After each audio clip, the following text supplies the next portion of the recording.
This is the Global Podcast Network, where executives and professionals connect, share, and inspire. Stay tuned for the conversations that drive success.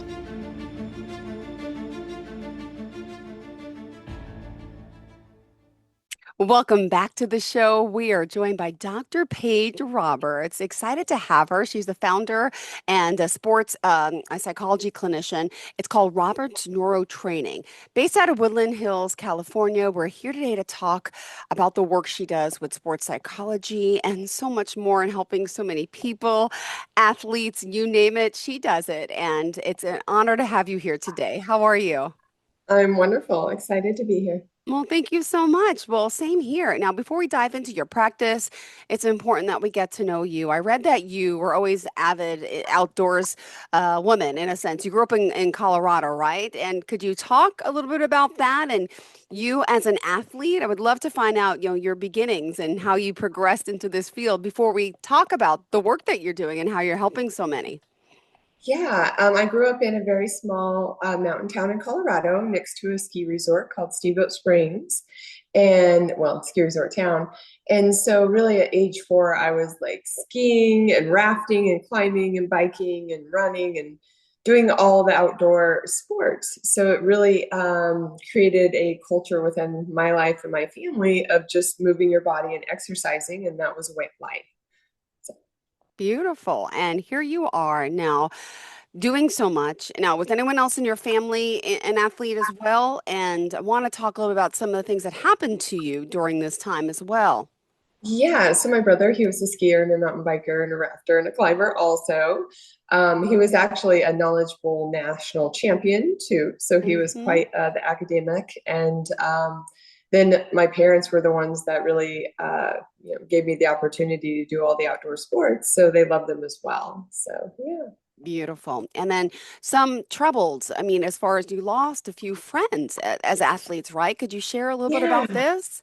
So I went to Colorado Mesa University and got my undergrad in exercise science. And while I was there, a fellow athlete friend, he was the second string quarterback for the football team. He completed suicide. And so I remember at that point in time, I was 19, he was 20, really being confused by that because he was seemingly had everything, blonde hair, blue eye, gorgeous guy, right? And on scholarship and all that. And so it was very confusing. And I still remember all of us kind of, masking our grief and pain with binge drinking.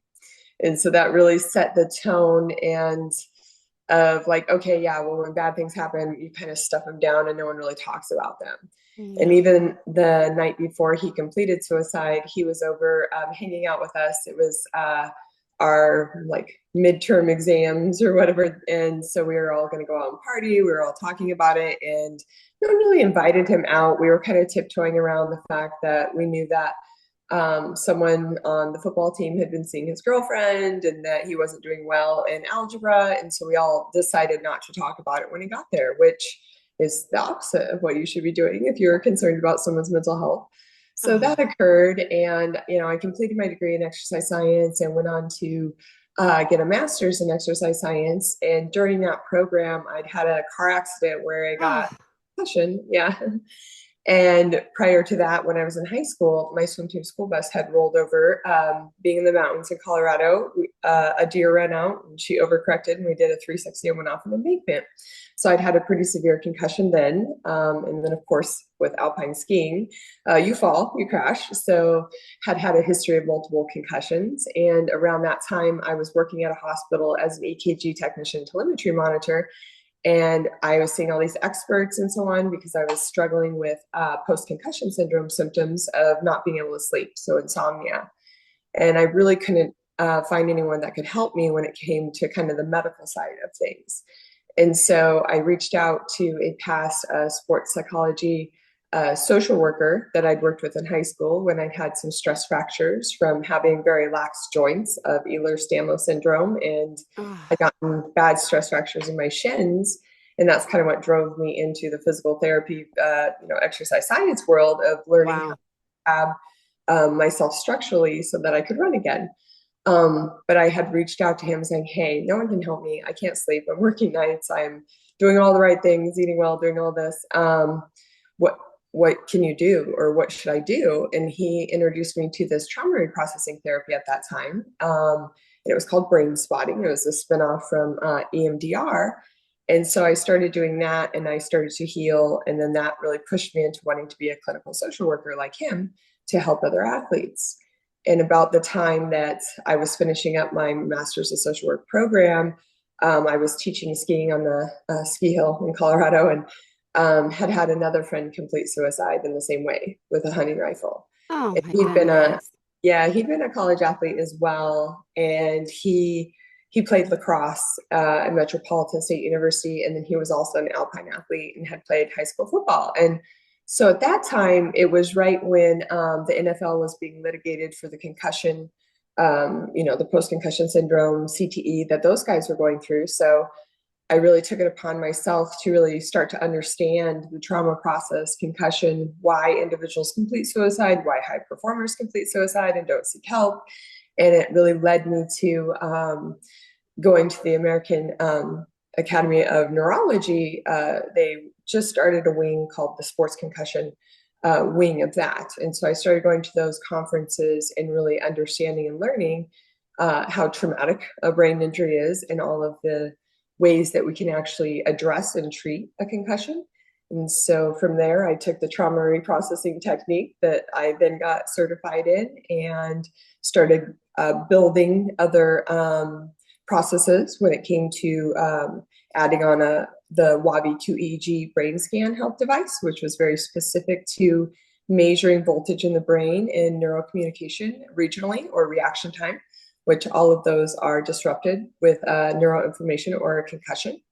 And then I added in photobiomodulation, red near infrared light caps, which actually reverse brain damage and help detox the brain and stimulate mitochondria to increase the number and size. And then also it stops the microglial from overpriming, because when we get a head injury, the microglial are within our brain and our body. But what they do is they are our little repair, cleaning up organism within us, and they begin to get hyper vigilant and overpriming and start to attack the brain. So it inhibits that briefly so that the brain can actually recover and catch up. And so this type of intervention was presented to me from, he was a past athletic trainer for the Colorado Avalanche NHL team. And he directed me to Dr. Michael Homblin's work out of Harvard in the photomedicine clinic, and what he had been doing with this. And so that really sparked a great interest in understanding and utilizing the light therapy appropriately with athletes. And then I integrated in the audiovisual entrainment, which is lights and flashing sounds and electrical impulse. And it shifts the brain in a very different way of getting the glandular system back on track. Because what we find is when we get a concussion, we kind of get adrenal dominant, those glands. And so then that's how we're getting more of that cortisol inflammation and that chronic fatigue, and that neurodepression gets even worse. And so it brings that hierarchy of going through the glands and getting our hormones back on track. And then it also shifts us into more parasympathetic nervous system dominance, which is that calming part of our nervous system, or a lot of people have heard about the vagus nerve, which is the longest cranial nerve that calms us and controls our heart rate, and then therefore correlates with our brainwave state. So in integrating in all three of the techniques, I was really able to see after about 10 to 12 sessions per brain scan that we could bring back the optimal voltage, the neurocommunication between the 18 leads within the brain, so it's all communicating appropriately, that reaction time, and then it's popping people into the alpha brainwave, which is our flow state, where we do our most recovery, where we're intuitive, where we feel alive, where we feel focused. So it's been a journey the last 12 years of adding all these things, getting my doctorate in more of a frequency-based consciousness study that is a little different, but I will tell you that consciousness in sports and energy dynamics like quantum physics and frequency medicine are the medicine of the future, as Albert Einstein would say. So it's been a journey, and it's been a gift to be able to come across all these things and be able to get trained in these things so that people do have hope. You are not stuck after a concussion or any past trauma, because we hold on to mental and physical trauma the same way in the nervous system. So life adversities are just as harmful as the physical head injuries or sports injuries. Wow. Thank you for all this information. You are on a roll. I didn't have to even chime in here. This is amazing. So I appreciate you giving the background, talking about the trauma in your own life and how this really inspired you to go above and beyond and help so many people. And of course, we're going to talk more about what you do specifically, if you don't mind, this infrared light therapy, the cranial electrostimulation I read about. I want to hear everything, but let me just dive into this. For example, the sports trauma is real. You see it Mhm. on the news, you've experienced it personally, right? And you mentioned this technique. What is it? It's a desensitizing technique called alpha imprinting. Do you want to dive into that a little bit for us, what that is Yeah. specifically? Thank you. So I was formally trained in brain spotting. Then I got formally trained in neuro-linguistic programming. Then I got Okay. formally trained in hypnotherapy. Then I got formally trained in EFT tapping, which is the tapping to calm on the meridian points. A lot of people are familiar with EFT tapping. And then the EFT tapping, matrix reimprinting, somatic experiencing, and then, sorry. It's okay. And so what that means, and then breath work, of course, is that our nervous system, anytime we endure trauma, we instantly hold on to the experience, file it away in our brains. We are unable to process through the full experience and release it from the body. So what happens is our nervous system ramps up its homeostasis, so it's a normal way of being, to more of a sympathetic dominance. Well, sympathetic is fight, flight, freeze, cortisol. We want to be in the middle with our nervous system of the alpha brainwave. So we have sympathetic at the top. So if we're talking fight, flight, freezy, and in that shock, then we have parasympathetic at the bottom. That's that theta wave. That's that sleeping, rest, and recovery. So we always want that resilience of just being right in the middle, right? Something bad happens, we come back down. Something bad happens, we come back down, because we get stuck on. So the more and more traumas we endure, we reset our homeostasis to be more hypervigilant. But we intake 1 megabyte of information every second of every day, including like if a trauma occurs, like getting into a car accident, or our loved one dies suddenly of a heart attack on the street, any of those things. And so it's locked away. Our body responds in a shock response. So our vagus nerve tightens, our heart rate gets altered, and our muscles in our whole body, our musculoskeletal system, tightens and locks for a second. And so what that means is then that we hold on to the shock energy and we don't fully process the memory and the experience. And so over time, we talk about being stuck on. So being stuck in functional freeze, being stuck in fight, being stuck in flight, not being able to focus. And then also what begins to happen is when we're stuck on for too long with that high cortisol, we will crash. And so that's where we see a lot of autoimmune things and those types of things, and just really clinical depression where people are not getting out of bed. And so this is nervous system regulation, and it's called the polyvagal theory with Dr. Stephen Porges. And so if anyone's interested, Dr. Stephen Porges, he's kind of the innovator in understanding the nervous system states. So with what we can do of how to stimulate the nervous system to fully go back through and reprocess and desensitize experience so that we're not worried it's going to happen again, because that's why we go into the shock trauma response of fight, flight, freeze, is it's a primitive response of, hey, this happens again, we're going to be ready for this. And so what we do is we drop someone into the alpha brainwave. So that's bilateral binaural frequencies with headphones. And yes, we can drop people into an alpha wave, not as quickly, not quite as effectively, but with the breath work. So that translates to, when we talk about that heart rate variability and that resilience, the heart rate variability correlates with the brainwave state. So we are completely hooked up between cognitive anxiety, body arousal. It's like we cannot separate any of these things. We're an organism that is working in conjunction with each other in all of our systems. So you put on the sounds, and you can do this online too. I've been doing it online for 10 years now since I left Steamboat Springs. But you drop someone in, and then we manipulate the visual path. So we actually have someone cover one eye or the other. And what that does is each eye, the brain is mostly visual. And so that's how we imprint memory very quickly. It's like we're watching a movie that replays in our brain and then stores it accordingly, or even links up with past traumatic memories because it wants to be ready. We call it our trauma memory network. But when we cover one eye or the other, we'll actually access different memories. And we'll actually have different sensations in the body of that shock experience of where it's held. So we cover one eye. Then we have an individual do the basic tapping. So the basic tapping is we tap, tap on each finger, tap, tap on the side and the wrist. What that does is it stimulates all the meridians. So we're stimulating every single neural pathway within the body. Then we have them direct their eye position to where it feels most comfortable associated with a traumatic memory, or we have them shut their eye. Sorry.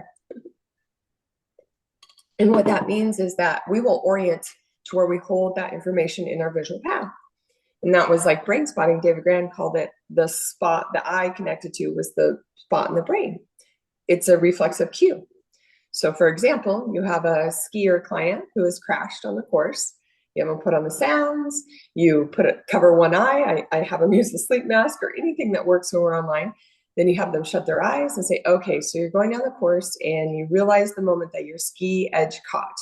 Where do you feel that shock sensation in your body? And oftentimes it's where that vagus nerve kind of stimulation of in the heart, in the gut. It's like that kick in the gut or those butterflies or that, oh no moment. And then we have them open the one eye and hold it where it goes. And it will actually orient where in the visual path that we locked in that memory. So then we have them go through the story in as much detail as possible, all the way from the top of the course. Okay, so what happened in as much detail as possible? Well, I was going down the course and I felt my edge catch and then I slammed into the ground. And then I remember laying there and people ran up to me and then they put me on a, litter or the gurney that they take people off on the ski hill. Then I had to go get assessed for concussion. And so you go through the whole story leading up to what current symptoms that they have now, or if they've torn their ACL. Okay, so leading up to the surgery itself, what the doctor said it did, because even though we're asleep with anesthesia, well, almost dead essentially, then all the way through rehab. So we're reprocessing and desensitizing the nervous system so it resets to a calmer state. And we know that this occurs because on the QEEG brain scans, we see it, as well as with their sports performance. Every time you endure trauma of any kind, and even if it's just a hard fall, your nervous system slows down. So it's holding you back very subconsciously. So that muscle guarding is occurring. And it was this research I did with Dr. Bruce Davis up in Washington, and he was a craniopath chiropractor, and he found that our range of motion was decreased before we reprocessed an experience, and he had a hard time keeping someone's body staying adjusted because he found that the duromotor sheath around the brain and the spine actually tightened with each experience. And this is really correlated with some of the newer research around fascia and how fascia holds experience, and fascia is what covers our muscles and is, of course, Dr. Peter Levine's somatic experiencing theories. So you will actually see an athlete get faster, more precise, and they will stay in flow, and then they won't have any of that hesitating. And when we're talking about this hesitating with the reaction time or how fast you're running, skiing, biking, that's everything in sports, right? So when we're talking about the football players getting ready in the spring of running and doing the sprints, right? Very, very short distances. That's everything. If they're like barely 1 second slower, that could mean getting, an NFL contract or not. And so all of this is subconscious. We cannot manipulate the nervous system into letting go of these things unless we are in that proper brainwave state to allow for it. And that's why psilocybin and the other psychedelics have been very effective, is because they drop you into that state. But the thing about doing those things is it's still very harmful on the brain. So yes, it's a great way to access things that you may be disassociated from and kind of forgot about, but I can do that just as easily with manipulating the eyes and with the sounds. So it's a really cool, exciting new era in psychology at this point in time, where we're actually looking at nervous system, the trauma response, and assigning some neuroscience to what we were doing with clients for years, and then adding in these little integrations that just integrate into the body so the body calms and relaxes. Because in sports psychology, we separate the two. Regular psychology, we don't, with body arousal, cognitive anxiety. And so if you're feeling anxious out there, but there aren't any thoughts that like, oh no, I'm going to mess up or something, it's going to activate those thoughts of like, oh no, you start to get that cognitive anxiety, and vice versa. So it's a way to work on both concurrently, and particularly that body arousal, ramping up that cortisol and then causing those negative thoughts and doubts and overthinking is a trauma response. That's actually a fight trauma response. Wow. Wow, wow, wow, wow. This is fascinating work you're doing. And if you are just tuning in, I want to remind everyone who we're speaking to here, the beautiful Dr. Paige Roberts. She's the founder of her own company. It's Roberts Neurotraining.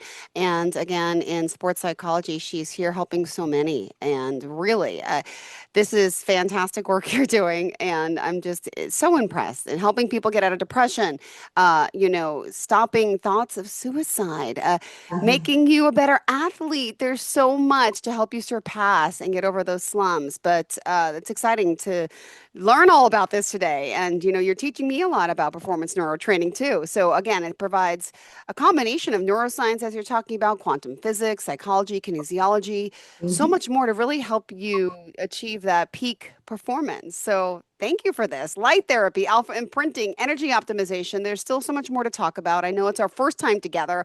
I just want to make sure we're covering everything that's important for you today.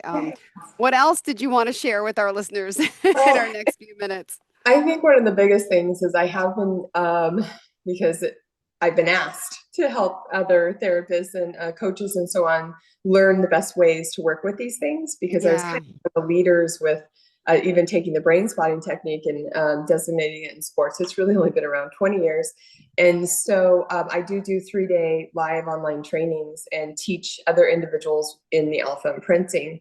And the reason it's different than the brain spotting is it is truly integrating in more of the tapping and then some breath work, so that we know that we're very much into that alpha brainwave state, as well as utilizing those bilateral binaural sounds that are very specific. They were the Gregorian monk chant frequencies. And of course, those are the best meditators, altered state individuals in the world.